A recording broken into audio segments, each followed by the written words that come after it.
What's the most disturbing secret in your family? Story 1. One of my uncles died as a baby at the age of 1 during the 1960s. Everyone knows that he was left in the bath when my grandmother went to answer the phone, and she came back to find that the water was too hot and he had burned alive in the bathtub. It turns out my grandmother, who already had 2 children and probably would not have made a rookie mistake like that, had sent my aunt, who was 4 years old, and my other uncle, who was 3, to take a nap and was across the house on the phone. So she did not hear them start the water to give my youngest uncle a bath.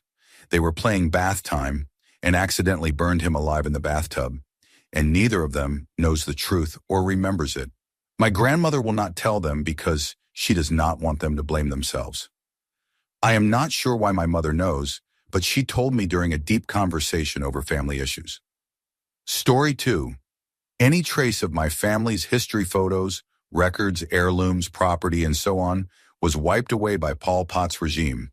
Anything left, like a few family photos and necklaces, was smuggled by each person who valued it. 80% of my family do not actually have memories of their birthdays, as many of them were adolescents surviving the years of the killing fields. So 80% of my family do not actually know how old they are. Everything I know of my parents, uncles and aunts, and grandparents before the war are only anecdotal recollections. With only one surviving grandparent, it is hard to piece together a complete story.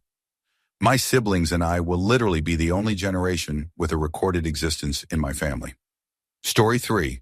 The first person in my family to immigrate to America was granted an enormous amount of land to help settle and lead a town in Virginia. 31 years later, he testified against his 2 eldest sons for skipping church 3 Sundays in a row. They were fined 100 acres of tobacco each. 2 weeks later, he threw the first stone in a public stoning that resulted in their deaths. They had been convicted of devil worship after skipping church 5 Sundays straight. He was then forced to resign from all public offices he held. The following Sunday, while everyone was in church, he and his only remaining son burned down every building in the town except for the church. They fled and set fire to every tobacco field that had been forfeited on their way to Texas. They changed the spelling of our last name when they settled there. The only reason we know this happened is because census records show both of them mysteriously appearing in a Texas town with an almost identical name. They simply changed the spelling to a phonetic version. They did not bother lying about their ages or origins. The surviving son had only one child that lived past birth. That son became a bank robber in his late 60s to pay for his children to attend law school. Somehow our family is known for famous lawyers and not the first 3 generations of criminals in America. Story 4. Not related to me, but there is a woman over 90 years old from Germany who is friends with my grandmother and has lived across from her for years. When I had to write a thesis paper, I asked her if she was willing to share a part of her story for my research. She took a few days to answer, but agreed on the condition that her grandchildren would be allowed to read the interview when they turned 18. She was barely 17 years old when the war began, and her entire family except for her mother was male 2 brothers and her father, so they were all eventually conscripted into the service. None of them survived past 1944. In early 1943, an Allied bomb exploded next to their house in Hamburg, and she broke her back. Immobilized for 13 months in a full-body cast, she relearned to walk just in time for the Eastern Front to reach the hospital she had been transferred to. She did not say it happened to her, but she described how Russian soldiers entered, killed all the men and boys, and raped many of the women. A Russian machine gunner killed all the babies in the maternity ward, and for good measure they burned the hospital down, leaving many still inside to burn alive. She said she still remembers one Red Army soldier laughing as he walked by, remarking that the forward detachments had left nothing for them to shoot. "The sound never leaves me," she told me. Still very weak from her injuries and not knowing where her family was, she was left to fend for herself from 1945 until late 1946.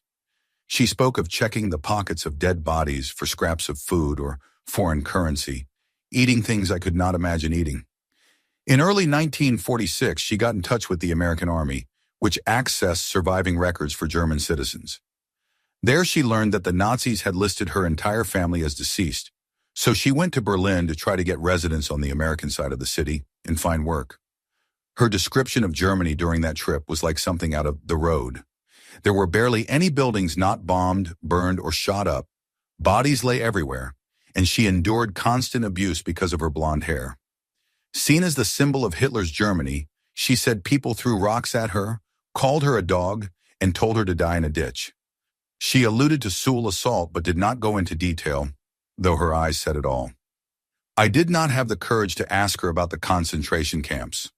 Working in Berlin in 1946 at a tailor shop, the owner yelled at her to go to the counter to help a customer. He was an alcoholic former soldier, abusive and bitter from the war. When she walked to the counter, she thought another bomb had fallen and killed her because she was staring at a ghost. At the counter, reported dead for months, was her mother. She said no moment in her life ever compared to the happiness she felt then, believing God had sent her mother back to her.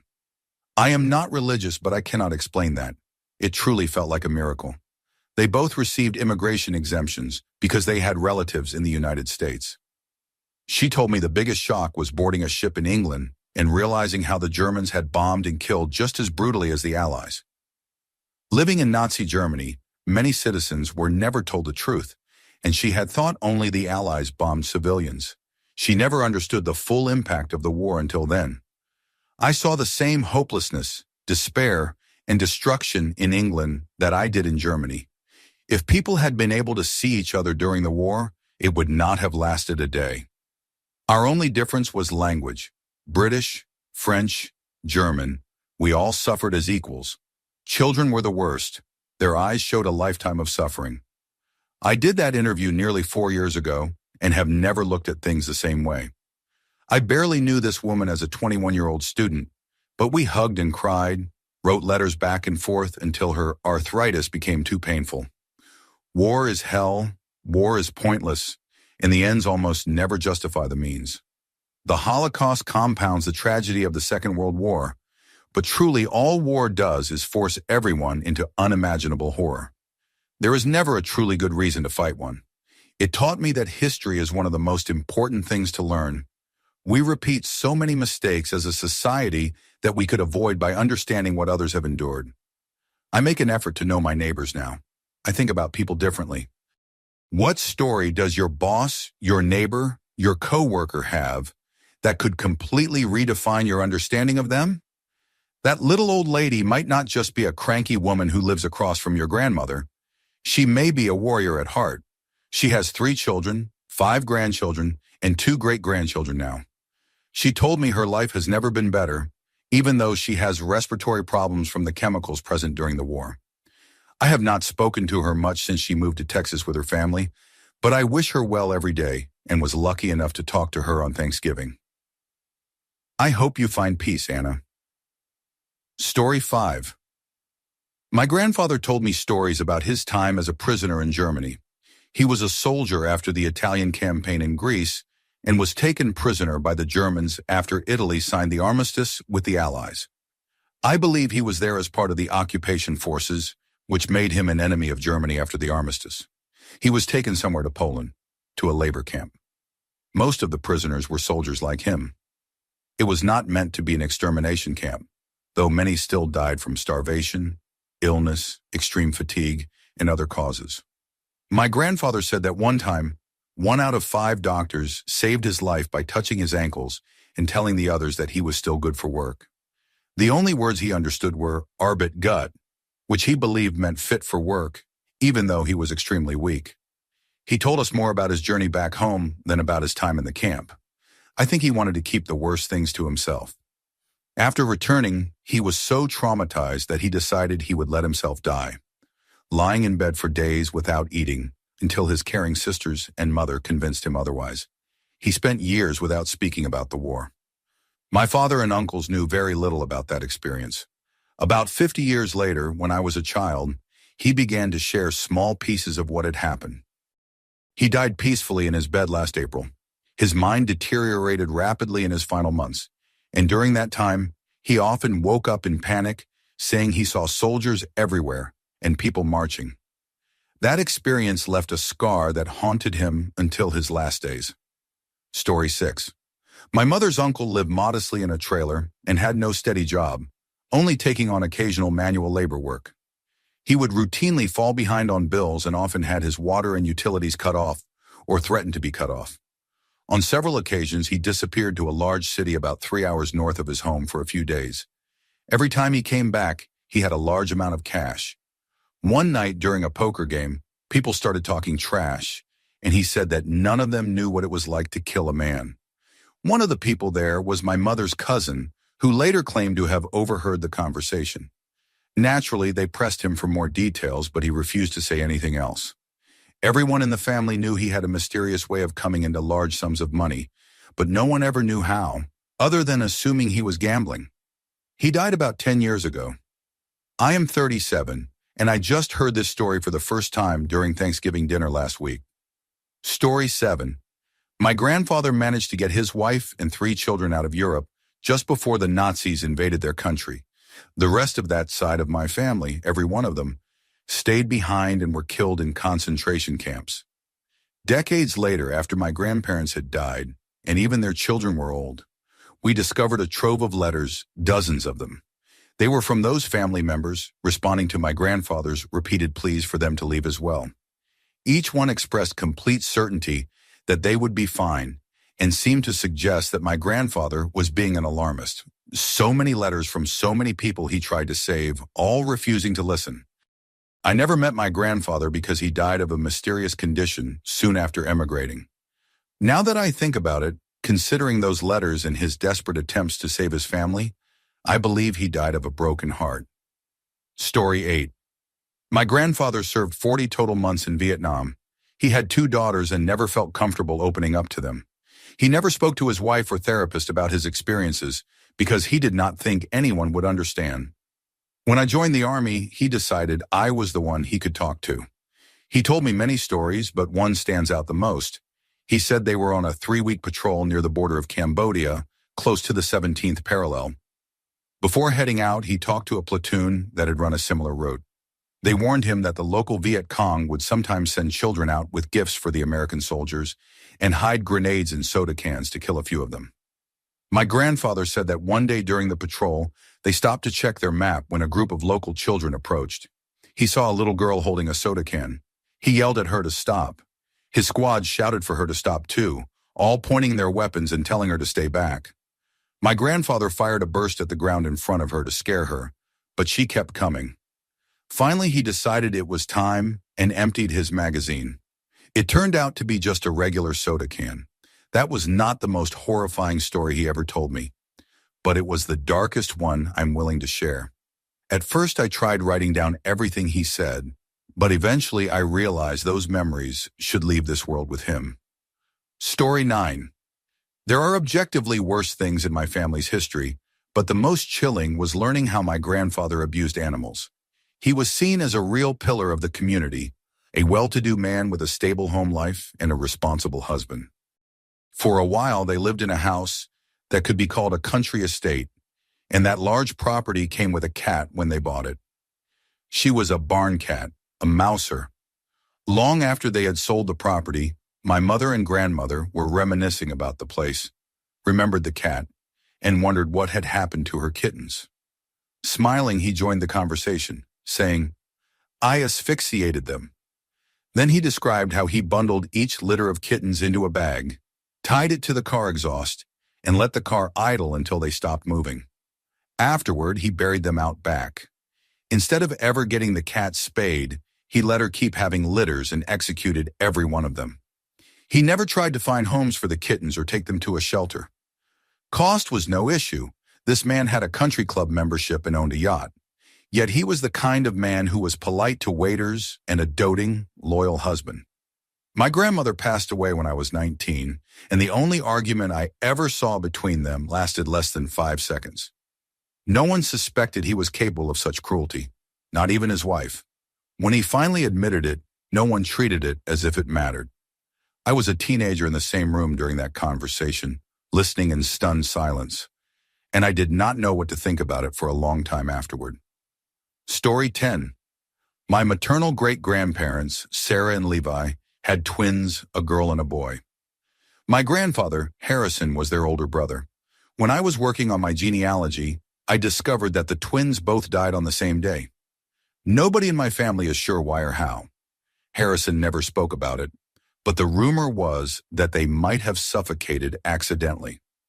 My mother recalled hearing that they had been placed on an open oven door to keep warm, which was apparently a common thing to do in the 1920s or 30s, and that someone accidentally closed the oven door, pushing the twins inside. Nobody knows the truth. Levi worked for a carnation milk factory in the 1930s or 40s and was involved in an accident where a piece of machinery hit him hard in the head. He was sent home, lay down for a nap, and never woke up again, likely from a fatal concussion. Harrison had to drop out of school as a teenager to support the family. Then, in the 1960s, Harrison was in a hospital waiting room complaining of chest pain when he suddenly collapsed. It was discovered that he had a heart aneurysm. Back then, it was considered fatal, but there happened to be some students fresh out of medical school at that hospital who had just learned about a new surgical technique for aneurysms. They could not guarantee he would survive the surgery, and even if he did, they did not know how long he might live afterward. It was purely experimental at that point, but my grandmother gave her consent and they performed it. He ended up living for many more years until he died in 1988, when I was 2, from liver cancer that he refused to have treated. I was told it was because he had seen his sister die from cancer and did not want to suffer trying to fight a losing battle. My grandfather Harrison had a hard life, but he was deeply loved and missed by my family. My grandmother, his wife, finally rejoined him in 2012. Story 11. My father did not know that the woman he had been living with was his stepmother and not his biological mother until he was in his 20s. What happened was that my grandparents divorced around the time my father was about 3 years old. Around that same time, he was hospitalized with third-degree burns after accidentally spilling a pot of boiling water. When he came home, there was a different woman in the house. At first, he insisted that she was not his mother, but everyone, his father, aunts, and sisters, kept telling him she was. Being a little kid, he eventually accepted it and forgot. Their intention was to give him as normal a childhood as possible, since divorce was highly stigmatized in their culture at the time. Needless to say, my father was shocked when he discovered the truth while preparing his visa to study in the United States. The most disturbing part was that all his friends already knew. It was common knowledge in the neighborhood, but no one ever mentioned it to him, assuming he already knew. He also found out that his older sisters had been secretly visiting their biological mother almost every week, hiding it from him all those years. Story 12. My mother-in-law's parents were most likely involved with the Southern mob during the 1950s, and her father was murdered when she was 6 years old because of it. She does not talk about it much, and her mother passed away fairly young in a car accident, so we do not know many details. The story goes that her father was shot while walking home. A day or two later, 2 men in suits arrived and told her mother that if she wanted to see her little girls grow up, she needed to take them and get as far away as possible. Her mother packed only what was necessary, gathered a pile of papers. No one knows what was on them, as my mother-in-law was only 6 and set them on fire in the center of the house. After that, they spent years moving across the western states, never staying in one place for too long until they finally settled in Illinois, where my mother-in-law met my father-in-law at 16 years old and became pregnant. Her mother refused to ever speak about her late husband, out of fear, and died suddenly in a car accident about 10 years later. There are not many relatives left from that side of the family, so I doubt we will ever truly know what happened. Story 13. One side of my father's family often jokes about how dysfunctional they are. At a funeral about 10 years ago, one of his cousins, R, said this to me. I pointed him toward a scene across the room, 2 clearly connected family groups sitting apart, with visible tension and discomfort, and explained why. My father's second cousin, from the opposite side of R's family, had been married for 20 years with 2 children, seemingly happy. Then she discovered her husband was having an affair with her niece, who looked almost identical to her, just 20 years younger. The husband left his wife and moved in with the niece. They later married and had 2 more children. That made the 4 children, both siblings and cousins, once removed. The aunt and niece no longer spoke, nor did the original wife and her sister, who had supported her daughter's affair and marriage to her uncle, even if he was only an uncle by marriage. I told R that this was proof there were families far more dysfunctional than his, but 10 years later, R's own younger brother D died by suicide after being unable to overcome his substance addiction. R had always been far too judgmental toward him, in my opinion. And in one final twist of family dysfunction, guess who is now serving a prison sentence for downloading child pornography? That's right, it's RD may have struggled with addiction, but at least he was not finding pleasure in the suffering of children. R was right about one thing, though. His side of the family turned out to be the most disturbed of all. Story 14. This is not technically about my family, but rather about my family's property. My grandmother's old land where I now live has been in my family for almost 100 years. In the 1880s, a Christian cult leader lived on this property with his wife and 2 daughters. He came to believe that he was the incarnation of the Archangel Michael and that Jesus wanted him to sacrifice one of his daughters. One day, he stabbed her in the chest on the kitchen table. Afterward, he called the rest of the cult members to witness what he had done, and most of them were horrified. The sheriff rode down on horseback and arrested him and his wife. We are still trying to uncover the full story, but we know bits and pieces. The house I live in now was originally one of their barns. The cult supposedly burned down the main house, but we still find remnants like charred bricks, melted glass, rusty cutlery, pieces of porcelain, and barrel bands buried around the property. Story 15. This disturbing event in my family's history splits into 2 parts. Before I was born, and about 5 or 6 years ago, my great-uncle was a hero addict from the time my mother was 7 until she was 27. 20 difficult years. Before he got clean, he was broke, living on the streets, and used any needle he could find to shoot up. Fast forward to about 5 or 6 years ago, when I was around 12. By then, he had been sober for 14 years. I would visit him every couple of months, but each time he looked thinner. Within a year, he went from a healthy 180 pounds, about 82 kilograms, to a frail 68 pounds, roughly 31 kilograms. One day I went to his townhouse and something felt off. When I saw him, he looked worse than ever. His eyes, cheeks, and temples sunken into his skull, his elbows sharp, his fingers skeletal, and his knees like baseballs attached to bony legs. His smile was still radiant, but filled with pain. Something told me it would be the last time I saw him. The next week, my mother told me he had passed away. It turned out he had hepatitis C and had been suffering for a long time, much longer than the year he lost most of his body mass. Doctors believed he had contracted it from one of the dirty needles he used during his addiction. As disturbing as addiction can be, we must remember that those suffering from it often need more help and compassion than we can give. Story 16. I am a Native American living in rural Canada, and almost every other Indigenous person I know carries an extremely dark past. The grandparents from both sides of my family are residential school survivors. I have heard horrifying stories of extreme alcoholism and domestic violence, like my grandfather dragging my grandmother by her hair outside the car door while driving full speed down the road.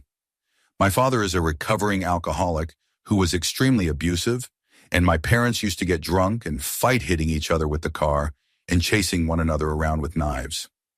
All of my uncles and aunts are the same way. All of my cousins struggle with psychological issues, and we share horror stories of our parents' violence. It feels like a never-ending cycle in my family, and I hope to be the first to break it, though I still suffer from mental illness because of the trauma. Residential schools and cultural genocide are no joke, and anyone who says to just get over it is completely inhuman. Story 17.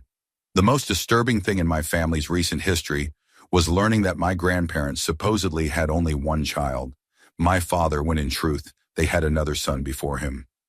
I found out several years ago and eventually learned the full story. Back in the early 1970s, my grandfather was an alcoholic. While he was a good man when sober, he became violent and cruel when drunk, regularly beating my grandmother. When she became pregnant, he stopped hitting her for a while, but one night, when she was about 7 months along, he came home extremely drunk and angry. Whatever he did that night, she could barely speak through the memory. It caused her to go into premature labor from the trauma.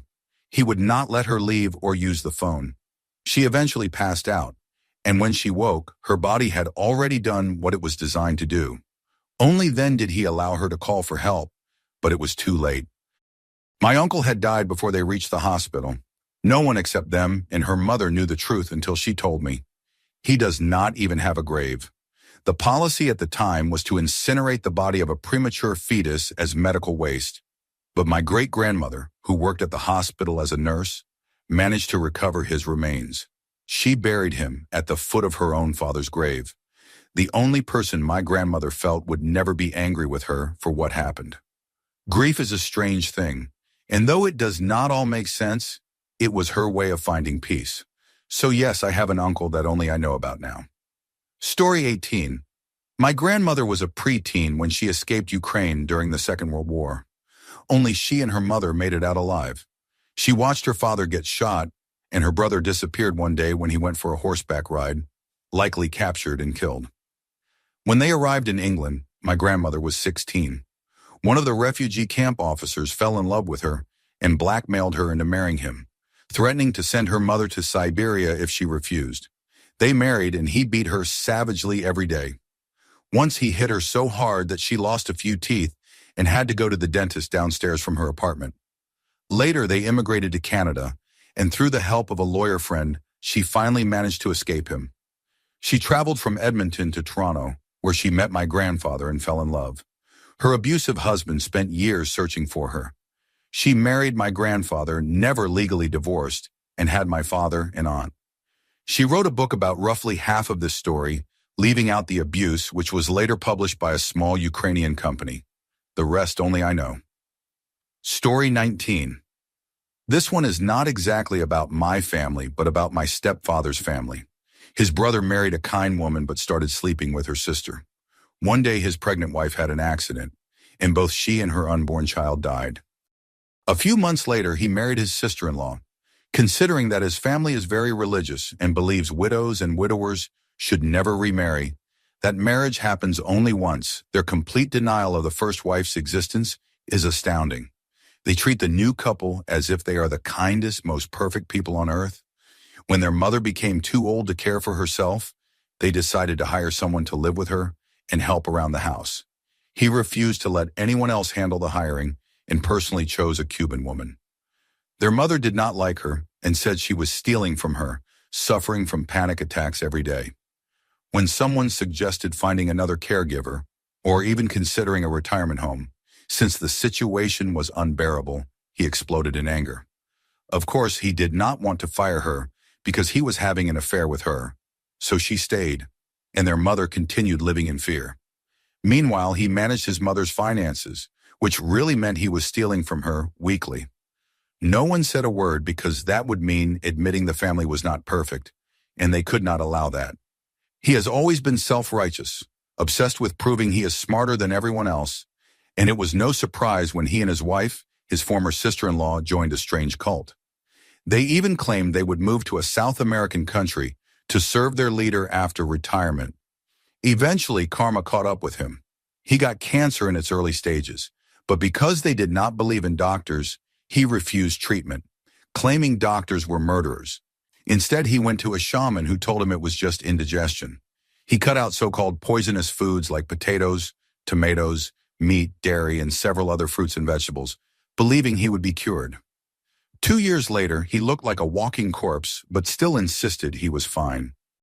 When transferred to a smaller hospital, the one people call the place where everyone goes to die, he and his wife were thrilled, thinking the garden there would heal him faster.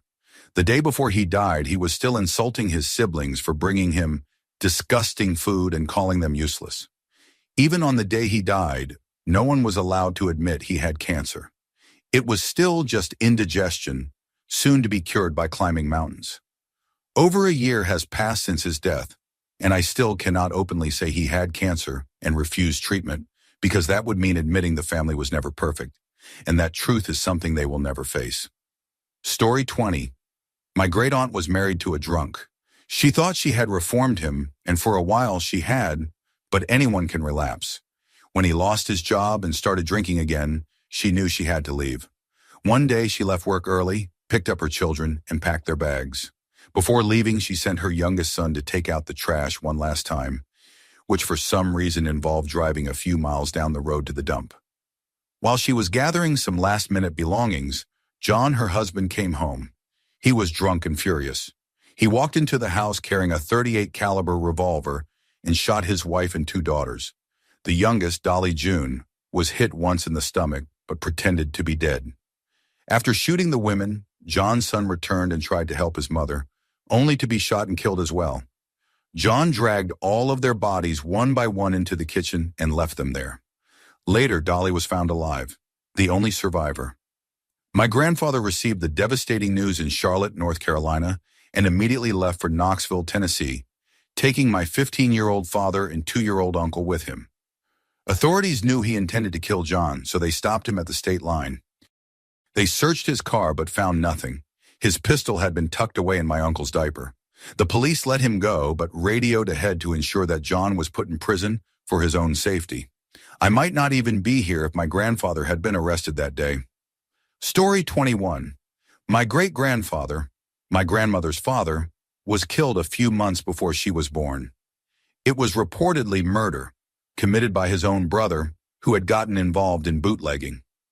My great-grandfather had chosen more legitimate work, possibly in coal or steel, I am not sure which. One day his brother came to borrow his truck, but knowing his brother's criminal ties, he refused repeatedly. Not long after, my great-grandfather and a neighbor he carpooled with finished work to find the truck missing. With no other option, they began walking home along a road that is now one of the main highways out of the city. As they walked, a speeding vehicle struck my great-grandfather, who was closest to the road, killing him instantly. The neighbor survived and ran for help, but by the time anyone arrived, it was too late. Sometime later, at a family gathering, my great-great-grandmother was there, along with the brother suspected of the murder.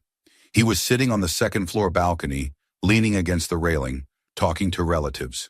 When she passed by without greeting him, he called out, asking why she had ignored him. She shouted back that she had no son and that he had killed him, before pushing him backward off the balcony.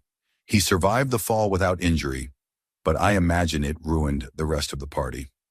Story 22. From around 1890 to 1920, my great-great-grandparents lived on a farm along the Ohio River in southern Indiana, directly across from Louisville. They lived in separate houses on the property, divided by a creek. My great-great-grandfather was a spiritual medium who held seances and was known throughout Clark County for his supposed ability to contact the dead. He claimed to speak with the spirits of Native Americans buried on the land part of the property, later proved to be an actual burial ground. He also believed in the legend of Prince Madoc of Wales, who supposedly sailed to America long before Columbus. According to him, Madoc and his followers settled in the Ohio River Valley, where they clashed violently with the Shawnee. My great-great-grandmother, who was half Shawnee, told a local historian that her family passed down a story about a curse placed on the Shawnee by those settlers. Their daughter, my great-grandmother, worked as a housekeeper for a young widower who owned a grocery store. She became pregnant by him, and they later married. After he died, she began suffering from seizures, claimed to see ghosts, and grew terrified of being alone. She was declared legally insane and committed to the Central Hospital for the Insane in Indianapolis. Her daughters, including my grandmother, were sent to live with their grandmother. A few years later, my great-great-grandfather was walking along the railroad tracks from Louisville to Jeffersonville to visit a woman when a train hit him from behind, killing him instantly. Not long after, my great-great-grandmother was beaten to death by her 19-year-old grandson, who shared her house along with my grandmother and nearly a dozen other relatives. She managed the family's finances and kept money locked in a dresser drawer, wearing the key on a chain around her neck. One day, the grandson tried to smash open the dresser, then beat her with a crowbar when she resisted. Her body was found that evening, naked and wrapped in a bloody quilt. The money was gone. Police searched through the night and found him the next morning camping by the river. As they approached, he drank a bottle of carbolic acid and died instantly. It made front-page news for days.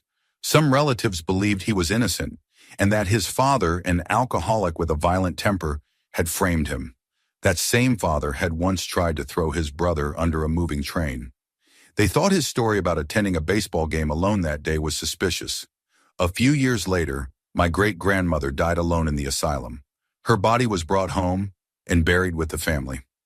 My grandmother ran away to Louisville soon after to work as domestic help for a wealthy pharmacist's family. They taught her manners, grammar, and household skills and inspired her love for reading.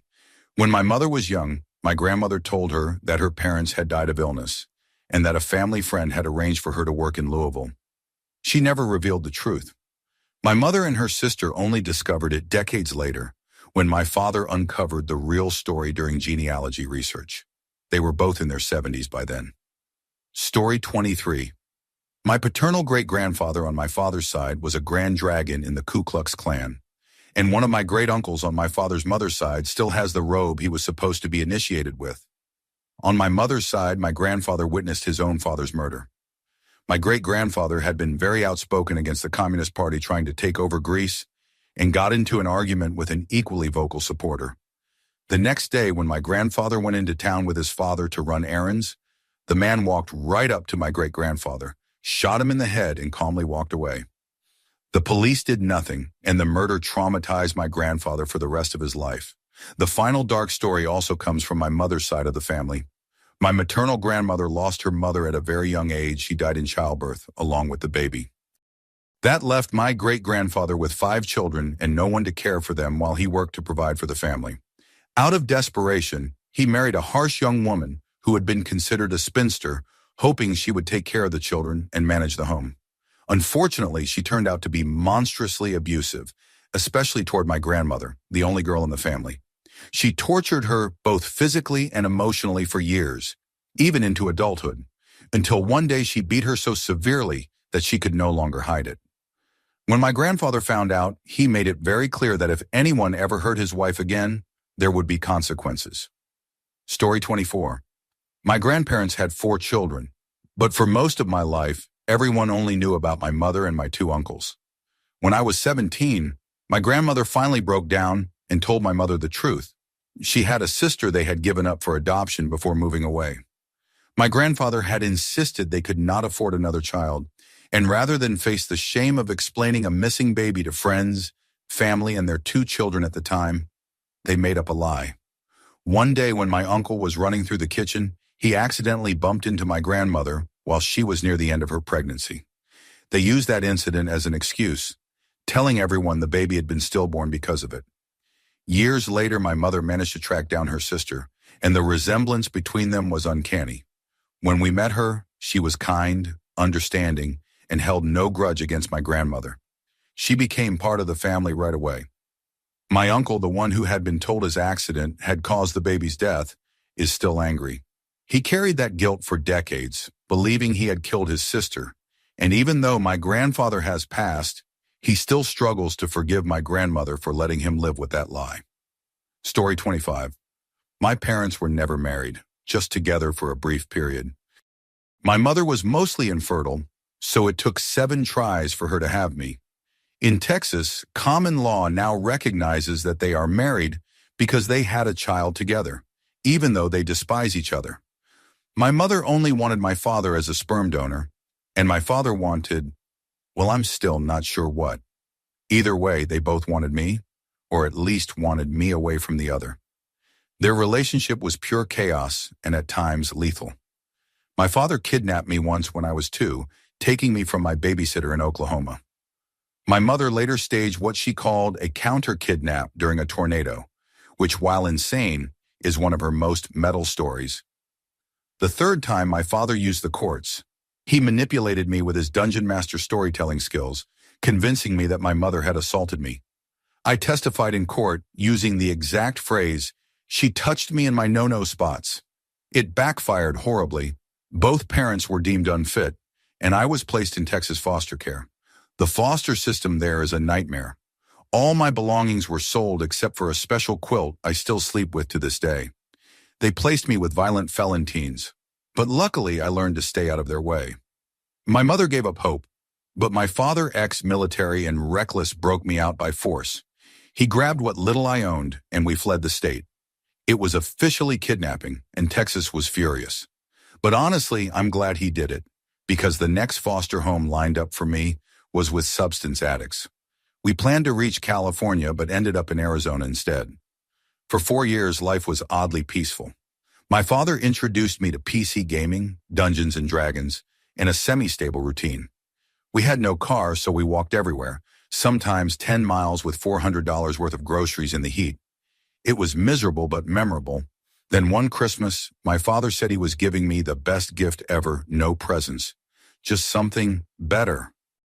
That evening, a car pulled up to our apartment, and out stepped my mother, holding the hand of a little girl I didn't know existed. My sister. I was 11 years older than her. My mother had gotten involved with another man and believed having a baby would make him stay, but he left anyway. My parents had somehow agreed to a week-long visit, something terrifying, given they never agreed on anything.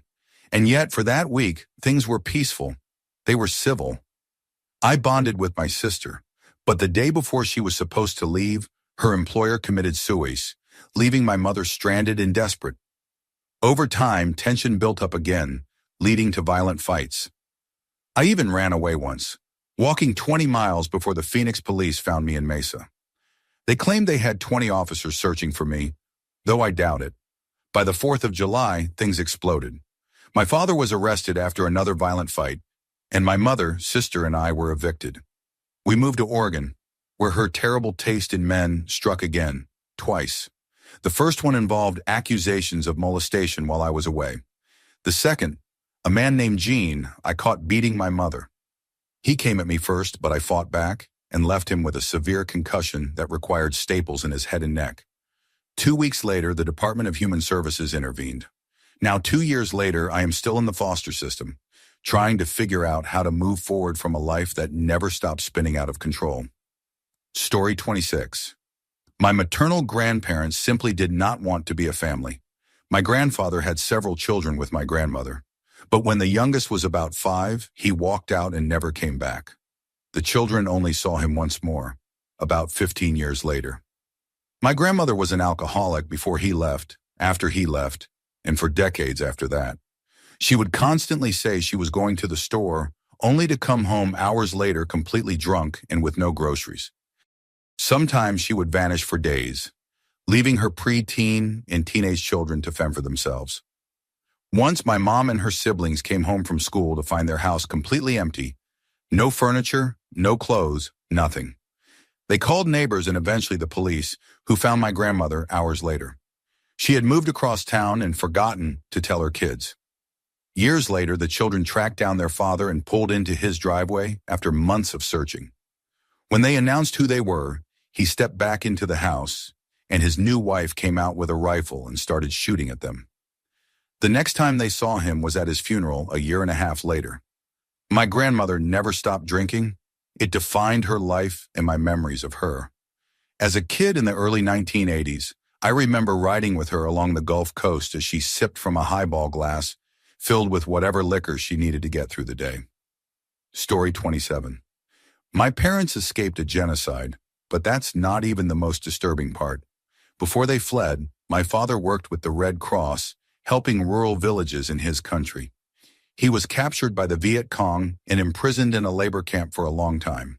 He told me how he buried people every day, earning the guards' trust until they put him in charge of caring for the sick. He secretly helped keep them alive by stealing fruit and fish from nearby farms. But one day, someone he knew betrayed him, revealing his escape plans. The guards were preparing to execute him. The only reason he survived was because some villagers who respected him warned him in time. They quietly asked if he was the man they'd heard the soldiers were looking for, and when he confirmed it, they helped him flee. He narrowly escaped and was hunted for some time afterward. I don't know all the details. My father told me the story only once when I was 30 during Thanksgiving. The most haunting part was when he said he no longer feared death after burying so many bodies every day. Until that conversation, I had no real understanding of what my parents had endured. I had suspected they went through trauma, but most people do not survive what my father lived through. Story 28. My grandfather's sister had an affair when she was in her 20s and became pregnant. Since she had been working in another city, there was no way to pretend the baby was her husband's. Desperate, she turned to someone who performed illegal abortions. Something went terribly wrong during the procedure, and she barely managed to return home before dying in my grandfather's arms, leaving behind two little girls. My grandfather had a soft spot for them and did everything he could to support them. One of the daughters eventually fled from an abusive husband, but when her family insisted she go back to him, she cut all contact. When my grandfather died last year, my mother was convinced she saw that same woman at the funeral, standing in the back quietly, but she disappeared again afterward. My grandfather himself was forced to fight in the German army during World War II, an act considered a war crime since he wasn't German. If he had refused or deserted, he and his family would have been sent to Germany for re-education. He was supposed to be deployed to Stalingrad, but was injured in Kiev, where a Russian doctor saved his life only to be killed by German soldiers shortly after. Later in life, tragedy struck again when one of my cousins accidentally killed a child in a hit-and-run. She went to the police the next day, explaining that she had fled because she feared the child's family would kill her on the spot. She was sentenced to prison for it and served her time, but the guilt never left her. Story 29. My great-grandfather survived the Bataan Death March when the Japanese invaded the Philippines during World War II. My father and grandfather told me how he endured starvation and exhaustion during that brutal ordeal. He would catch food thrown by locals standing along the path. His own brother was among those risking their lives to toss scraps to the prisoners. He collected rainwater in his military helmet to drink, and when he didn't need water, he would flip the helmet over, place his shirt underneath, and use it to stay warm and avoid illness. After endless days of torture and forced marching, he was finally rescued, skeletal and malnourished, but alive. Despite everything he went through, he lived a long life and became an inspiration to everyone in our family. Today, he still lives in Manila, though his age has robbed him of most of his memories and his ability to speak clearly. When my aunts and uncles were younger, they would proudly bring him to their schools so he could tell his story to their classmates. It breaks my heart that I never got the chance to talk to him myself. Story 30. My father was an alcoholic and heavily addicted to substances. He was on crack when I was born and wasn't even at the hospital because he was drunk. In 1997, the day after my third birthday, we went to a game ranch in Georgia. Both my dad and my uncle, my mom's only sibling, got drunk. Things turned violent when my uncle started calling my mom names. My dad punched him hard in the face, and my uncle dropped to his knees. The only thing I remember from that night is a paramedic blowing up a glove to make me laugh. My uncle was declared brain dead, and they took him off life support the next day, 2 days after my birthday. My dad served time for involuntary manslaughter and was released in May 2002. That November, on the 11th, I came home from school while my mom was putting groceries away. I remember telling her that night that my dad was sleeping funny, but he wasn't sleeping. She sent me to a neighbor's apartment while the paramedics worked in our home. Hours later, I saw her standing outside under the streetlight, her face wet with tears, and I knew he was gone. He had overdosed. When my mom finally found a new house, I went back into the apartment to help pack our things, but she never stepped inside again. It was as if the place itself carried every ghost of what had destroyed us. Story 31. My great-uncle used to smuggle coca from Colombia into southern Louisiana in the 1980s, flying across the bayou on an insane speedboat. He looked the part: 2 white linen suits, flashy sunglasses, slick-back hair, and a massive mansion straight out of Scarface. My dad remembered going there for Thanksgiving and Christmas dinners, saying the place was nearly identical to Tony Montana's house. Eventually, my great-uncle got caught and took a plea deal, giving up everyone involved in the operation. The mansion was demolished, and he disappeared into witness protection for the rest of his life. A few weeks before my grandmother died, she admitted something that blew my mind. She had been part of the Dixie Mafia from the 1960s until the day she died. She told me how they used to smuggle weed by having Cessna planes drop bales into the swamp, which they'd retrieve with airboats. She hinted that she did other things too, but never explained what. After she passed away, my mom, cousin, and great-aunt had to contact some of her old friends to come help hide her secret grow operation. Hidden behind her property were poppy and marijuana plants. One last reminder that my sweet old grandmother had been living a double life right under everyone's nose. Story 32. My great-grandfather immigrated from Italy to Western Pennsylvania in the early 1900s. At some point, he got into a feud with another man who eventually shot him in the back. After recovering from the wound, my great-grandfather crossed paths with the shooter's brother.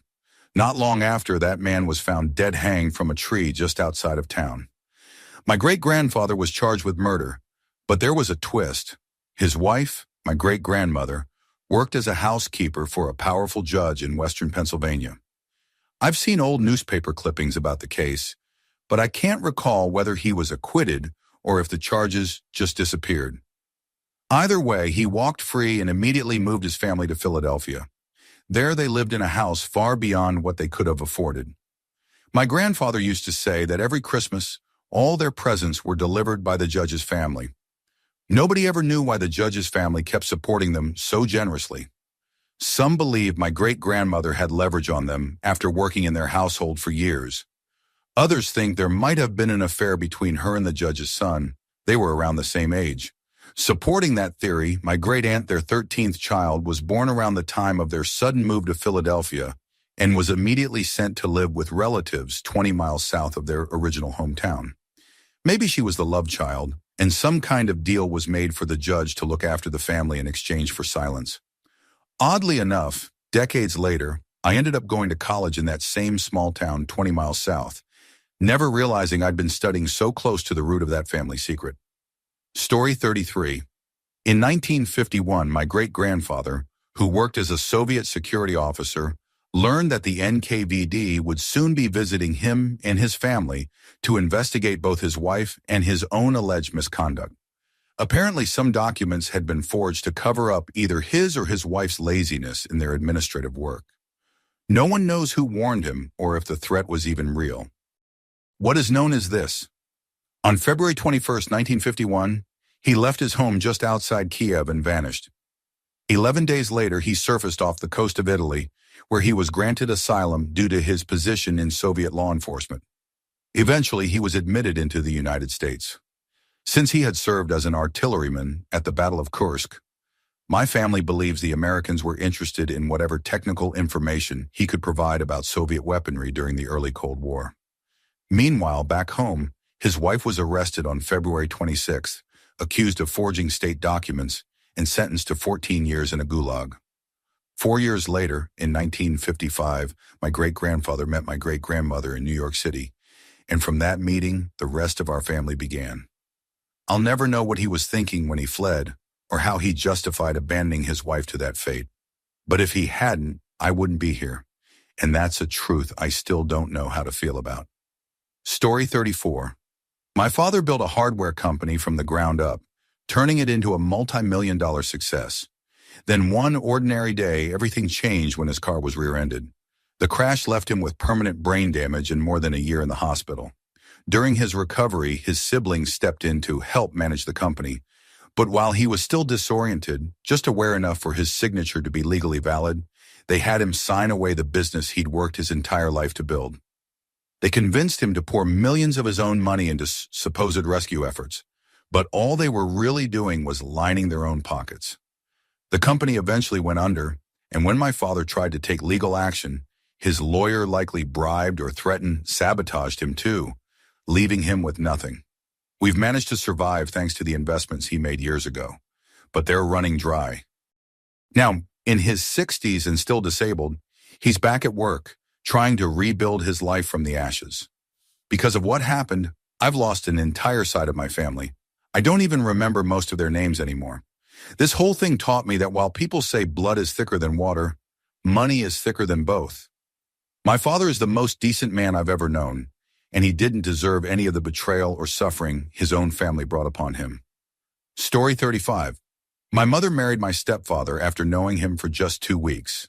I didn't think much of it growing up, but years later, while snooping around, I discovered why he had really left Florida. He'd been a murder suspect. Hidden beneath his side of the bed were old letters and documents that revealed he was the last person seen with a missing woman whose body was never found. When I once mentioned the missing Florida woman, he cut me off cold, saying, "The picture's in the shoebox. No one will ever find her. That's a fact. Don't touch my things again." I never did. Over a holiday dinner years later, I overheard relatives talking about a man he had stabbed to death with a pool cue. They said that murder was somehow connected to the same missing woman, and that's when he fled to Texas, where he met and married my mom almost immediately. In that same shoebox, I found disturbing letters and photos from his previous stepdaughters. My mother always acted strangely whenever he got mail from them, and now I know why. She suspected he'd had inappropriate relationships with them. She was right. I learned that firsthand. They eventually divorced and remarried other people. My mother still doesn't know what he did to me, and I'll probably never tell her. What good would it do now? Karma has caught up to him anyway. He was diagnosed with paranoid schizophrenia years ago, and now, with advanced Alzheimer's, he's a broken shell of the monster he once was. My biological father wasn't much better, a violent alcoholic who beat my mom and once set her recliner on fire while she slept. And even my mother, for all she's endured, isn't innocent. Just a couple of years ago, she attacked a neighbor with a butcher knife. Sometimes I think madness just runs in our bloodline. Story 36. When I was about 10 or 11, my dad spanked me once pretty hard. I don't remember what I did wrong, and it doesn't really matter. What I do remember is that as soon as I started crying, he stopped, left the room silently, and shut the door behind him. A few minutes later, he came back. His eyes were red, his face pale, and I could see he'd been crying too. He knelt down next to me and said he was sorry for hitting me, that he'd never do it again. Then he told me something that stayed with me ever since. He said that when he was a kid, his father was an abusive drunk, and his mother was a gambling addict. He had 3 brothers and a sister, and being the oldest, he was the one who took the worst of it. His father would come home so drunk he could barely stand, looking for someone to hit. My dad said that he often had to take the beatings himself to protect his younger siblings or his mother. Some nights he'd hear his father's boots stomping through the house and know what was coming. The yelling, the crash of something breaking, and then the fists. When his mother gambled away their house, the violence got worse. This cycle went on for years until my dad finally left home at 17. He never said much about what happened after he left, whether his siblings or his mom became the next targets. But I could tell it haunted him. That night, sitting there with me, he said hitting me had made him feel like he'd broken the one promise he made to himself as a kid, that he'd never be like his father. I never forgot the way he looked that night, broken, ashamed, but determined never to repeat that darkness again. And he didn't. He never laid a hand on me after that day. Story 37. The story that still makes my stomach twist is the one about my step-grandmother. Before she entered our family, my grandfather was married to my grandma. They had a good life together, a nice house, a successful business, and 2 kids. Then came the woman who would destroy it all. She convinced my grandfather that the only way they could be together and for him to keep everything was to make my grandmother's life so miserable that she'd leave on her own. That way he'd get the house, the money, and custody of the children. So that's exactly what he did. He beat my grandmother regularly, berated her, and made her feel worthless until she couldn't take it anymore. Eventually she left, thinking it was the only way to survive. He filed for divorce, and because the law was different back then and my grandmother didn't have a lawyer, he kept everything. Just a week after the divorce was finalized, the other woman moved in with her 4 kids. They got married immediately, like vultures picking at the last bones of what was once a family. But the horror didn't stop there. That same year, one of her daughters, the one who became my step-aunt, told her that kids at school said my mom was prettier than she was. That comment sparked something violent in my step-grandmother. One day she cornered my mother and tried to stab her with a pair of massive steel sewing shears. She wanted to get rid of the nuisance, as she called her later. My mom fought back, screaming loud enough that my uncle heard and rushed in. He tore the scissors out of the woman's hands before she could finish what she started. After that, my mom and uncle left the house for good and went to live with their mother, my grandma, who took them in despite having nothing left. I only found out about this years later, when I was a teenager. One Christmas, I refused to go to lunch at my step-grandmother's house. I hated how openly racist they were toward me because I'm part Maori. My mom lost her temper and shouted that she didn't like being in the house of the woman who tried to kill me either. But that's the sha we do because we're family. At first I didn't believe her. It sounded too extreme, too awful to be real. But when I asked my uncle about it, he just looked at me for a long time before quietly saying, "She's telling the truth."